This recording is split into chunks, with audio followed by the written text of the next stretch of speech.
If you're keeping up with the current gardening trends, you do know pollinator gardens and no grass. And when we finish talking to this gardener, you're going to see how she's done this. We are in Memphis, and here is the gardener, Molly Riggs. Thank you for allowing us to step into your pollinator garden. Now, how long have you been working here? For almost 25 years now. Okay, so when did you go to this trend? A long time ago. I decided I didn't like lawns almost immediately. Yeah, they require certain things, I think. They do, and it's just Okay. not me. And you have the freedom in this area where you live that you can do what you want Oh yes, in your definitely. front lawn. Definitely. Okay, let's discuss some of the plants that you've chosen here. I noticed right here before us Lantana. that lantana is huge, It's huge. and that means it's been here a while. It's been here. This particular batch of lantana has been here for over 3 years. Yeah, so you're fortunate enough in this zone.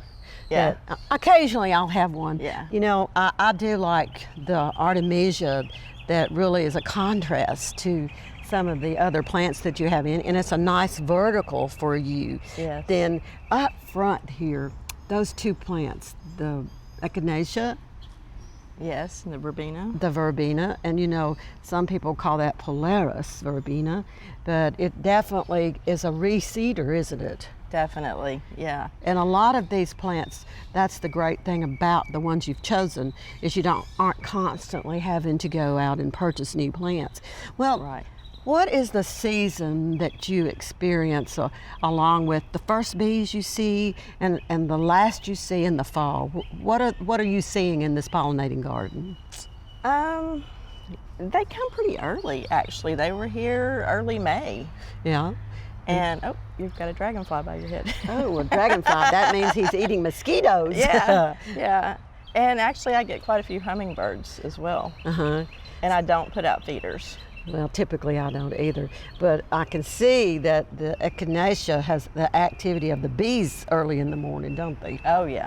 Yeah. Definitely. And you know, you've got another plant in here that probably is a little perennial for you, the Mexican Petunia. Yes, And so you're seeing activities from your pollinators on it. definitely. Yeah. Quite a bit.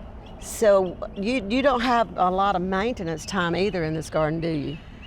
No, I don't. Not up here as much as I do in the back. Well, we're going to go see that back. Yeah. But it's very nice to see that from the street, you know, you're educating. You're not only just providing, you're educating and showing your neighbors that this is just as beautiful as mown grass, isn't it? It is, and it's a lot less time consuming in the end once you Yeah. have it established. Yeah, and aren't you proud that you did it? I am. Well, I let's am. go- Makes let's me go s- happy every day. Let's go see your other style of gardening. Okay. Well, Molly, as I step into this refreshing shade back here, I know around this corner there has to be surprises. I already see that you are a plantaholic. Yes, I definitely. see that you like containers, and oh my goodness, you've got a courtyard going. This is a wonderful example of an artist. You're an artist in this garden, aren't you? I'm an artist in life. Okay, okay. Well, let's start out with what you pick as your favorite thing in the garden today. Some of it's personal. The fountain came from my parents. That's very personal, and that's what we like, Yeah, to utilize Yeah. those things from the past.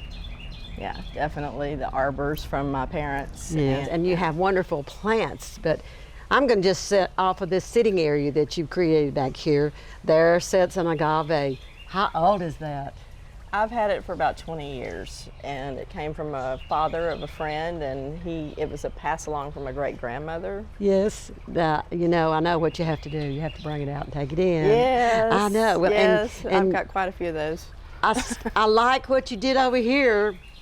It's got lemon, if life gives you lemon. Yeah, that was an olive tree that I adored, that I drug all the way back from New Orleans, that passed away one year.